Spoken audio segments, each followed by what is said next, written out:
एक और बड़ी खबर आर्मी से ही जुड़ी हुई है। केंद्र सरकार ने चीन से लगती 3500 किलोमीटर लंबी सीमा पर सेना को खुली छूट दे दी है। चीनी सैनिकों से झड़प के दौरान अब सैनिकों के हाथ बंधे हुए नहीं रहेंगे, बल्कि उन्हें यह आजादी होगी कि अगर जरूरत पड़ती है तो वो गोली चला सकते हैं।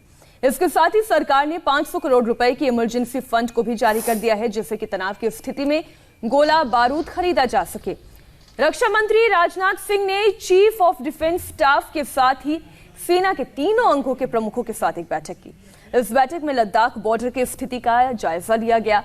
इस मीटिंग में लद्दाख के साथ उत्तराखंड, हिमाचल, सिक्किम और अरुणाचल से लगती हुई सीमा पर भी स्थिति की पूरी जानकारी ली।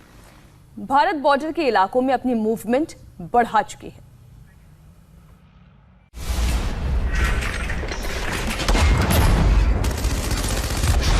सेना को पहले गोली फिर बोली की आजादी मिल गई है।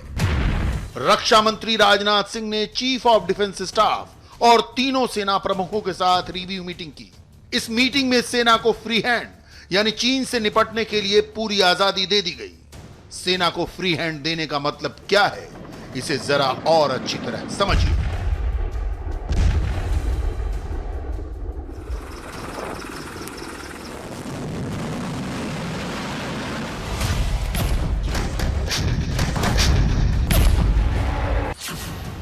चीन को सेना के जवान उसी की जबान में जवाब देंगे।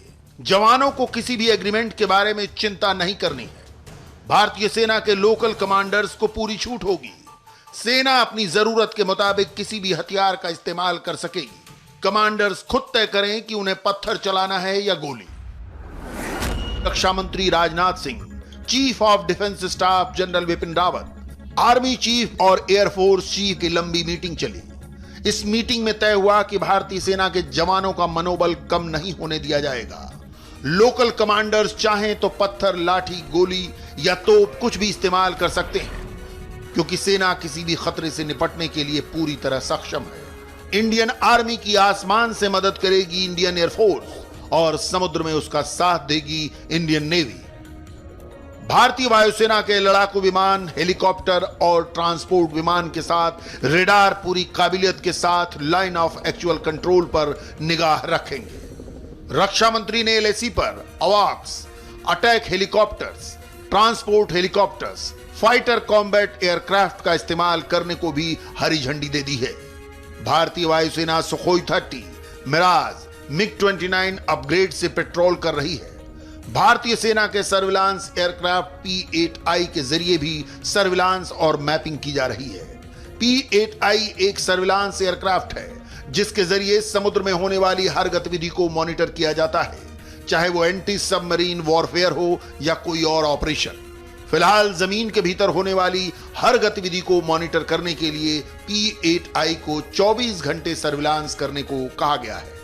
अब देख सकते हैं कि लद्दाख के आसमान में रोजाना की तरह मिग-29 लगातार उड़ान भरे जा रहे हैं। आपको बता दें कि 17 तारीख के बाद से लगातार हम देख रहे हैं कि लद्दाख के जो पूरा आसमान में रोज हर देखते हैं कि एयरफोर्स के जो विमान हैं इसी तरह से निगरानी कर रहे हैं।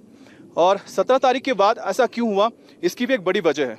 दरअसल 17 तारीख को ले एयरपोर्ट पर हमारे देश के वायुसेना चीफ आए थे और उनके यहाँ पर आने के बाद से लगातार हम देख रहे हैं कि जो एयरफोर्स ने अपने जो सभी फ्रंटलाइन विमान हैं उनको यहाँ पर तैनात कर दिया है।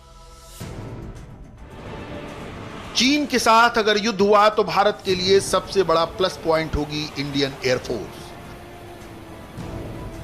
चीन इस बात को बखूबी समझता है, इसलिए एयर चीफ मार्शल के दौरे के बाद से ही एलएसी पर भारतीय वायुसेना के लड़ाकू विमान 24 घंटे मुस्तैद हैं। हाई लेवल मीटिंग में रक्षा मंत्री ने इस रणनीति पर भी फोकस रखा। हमारे विमान है वो चीन के विमान से क्यों बेहतर है? पहली बात, जो सुखोई 30 MKI है, मिराज 2000 है, ये दोनों विमान ऑल वेदर में ऑपरेशन कर सकते हैं। जो सुखोई 30 MKI है, मिराज 2000 है, ये दोनों विमान ऑल वेदर में ऑपरेशन कर सकते हैं। किसी भी परिस्थिति में, मौसम की परिस्थिति में ये अपना काम कर सकते हैं, ऑपरेशन को अंजाम दे सकते हैं। वहीं चीन में कौन कौन से विमान यहाँ पर तैनात किए गए हैं, जो अभी तक खबर आई है उसके हिसाब से J-7, J-10, J-11 और J-20। J-20 उनका स्टिल्थ फाइटर है। हालांकि अभी तक कहा जाता है कि वो प्रूव नहीं है कि कितना बेहतर है या फिर एक्शन में कभी गया नहीं। उनके कोई विमान भी आज तक एक्शन में नहीं गए हैं। हालांकि उन्होंने Su-27 भी यहाँ पर तैनात किया है। अब बात करते हैं उनके जो सभी विमान है, उनमें से सिर्फ एक विमान है जो ऑल वेदर में ऑपरेशन में काम करता है, वो हो गया है J-10। इसके साथ ही फॉरवर्ड लोकेशन पर भेजने वाले जवानों को रेडी रखने का भी फैसला लिया गया है। सेना की नॉर्दर्न कमांड के साथ दूसरी कमांड के जवान भी फॉरवर्ड लोकेशन पर भेजे जाएंगे। जवानों को हथियार, लॉजिस्टिक, रसद, कपड़े, किसी भी तरह की कमी नहीं होने दी जाएगी। उनके लिए पूरा इंतजाम किया जाएगा और फॉरवर्ड लोकेशन पर भेजने वाले जवानों को पूरी तरह दुर्गम, विषम पहाड़ी हालात के हिसाब से तैयार रहने को कहा गया है।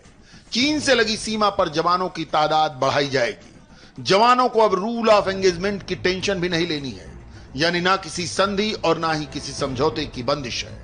सरकार ने तीनों सेनाओं के लिए इमरजेंसी फंड जारी कर दिया है। इमरजेंसी फंड क्या है और यह सेना के काम कैसे आएगा, यह समझिए। सेना को युद्ध जैसे हालात के लिए इमरजेंसी फंड जारी किया जाता है। इस फंड से सेना तत्काल जरूरत के रक्षा उपकरण, गोला बारूद खरीद सकती है। तीनों सर्विस चीफ को सेना की जरूरत के साजो सामान खरीदने की छूट दे दी गई है। भारत की दूसरे मोर्चे पर तैयारी देखिए। इधर दिल्ली में बैठक से ग्रीन सिग्नल मिला, उधर भारत की तोप गरजने के लिए तैयार हो गई, यानी भारतीय सेना की तैयारी पूरी है। चीन ने अगर अब एक भी उल्टी सीधी हरकत की तो उसे जवाब मिलेगा, ऐसा जवाब मिलेगा जो उसकी तमाम पुश्तें भूल नहीं पाएंगे।